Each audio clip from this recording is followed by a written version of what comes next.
नमस्ते श्रीमान। अहम डॉक्टर कुलदीप सिंह आर्य अमृतसर है।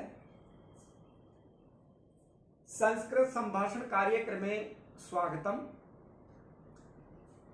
संस्कृत एक वैज्ञानिक दिव्य भाषा है। संस्कृत विश्व प्रसिद्ध सरल मधुर भाषा है।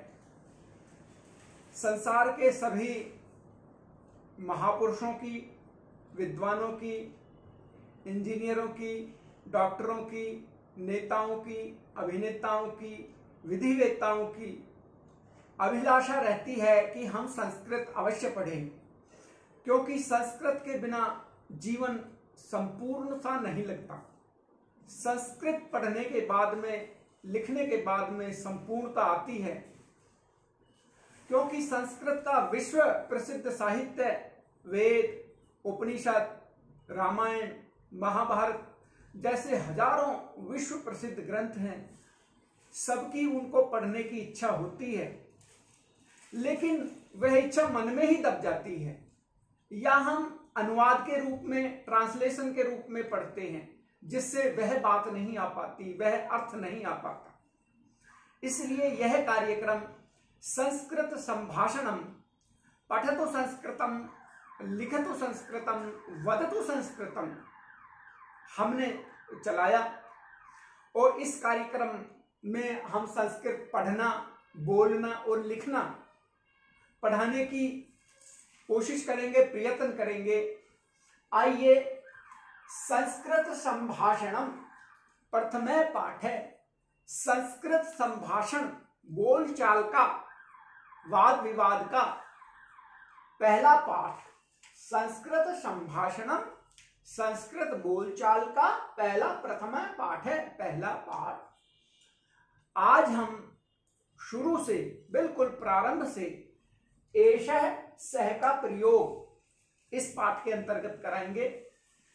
एषः और सह क्या है, जिसको इंग्लिश में दिस और दैट बोलते हैं, वो संस्कृत में एषः और सह है। मित्रों, संस्कृत में 3 लिंग होते हैं, पुल्लिंग, स्त्रीलिंग और नपुंसकलिंग। इसलिए एषः जो शब्द है वो 3 रूप में आता है। जो पुल्लिंग शब्द होते हैं, जो पुरुषवाचक या मेल को कहने वाले शब्द होते हैं, बताने वाले शब्द होते हैं, उनके लिए एषः शब्द होता है, यह के लिए। जैसे एषः क्या है, यह क्या, एषः मयूर है, यह मोर।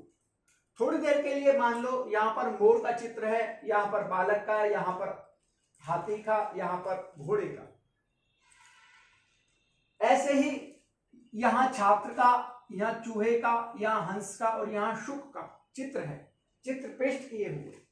उसके आधार पर अब कैसे कहेंगे, एषः कहे, यह क्या, एषः मयूर है, यह मोर, एषः बालक है, यह बालक, एषः गज है, यह हाथी, एषः अश्व है, यह घोड़ा।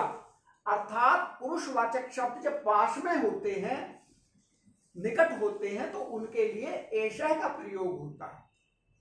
और यदि पुरुषवाचक शब्द दूर होते हैं, पुल्लिंग शब्द दूर होते हैं, तो उनके लिए सह का प्रयोग होता है। जैसे सह कह, वह क्या, सह छात्र है, वह छात्र, सह मूषक है, वह चूहा या मूसा, सह हंस है, वह हंस, सह शुक है, वह तोता।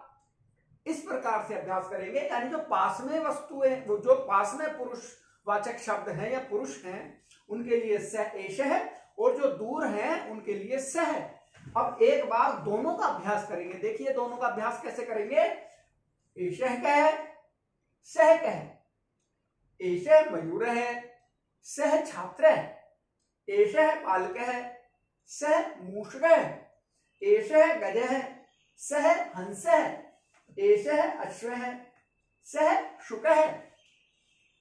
इस प्रकार से अधुना स्वमेव अभ्यासं कुरु। अब आप अपने आप अभ्यास कीजिए। पठतु संस्कृतम, वदतु संस्कृतम, लिखतु संस्कृतम। धन्यवादः। पुनः मिलामः। नमस्ते।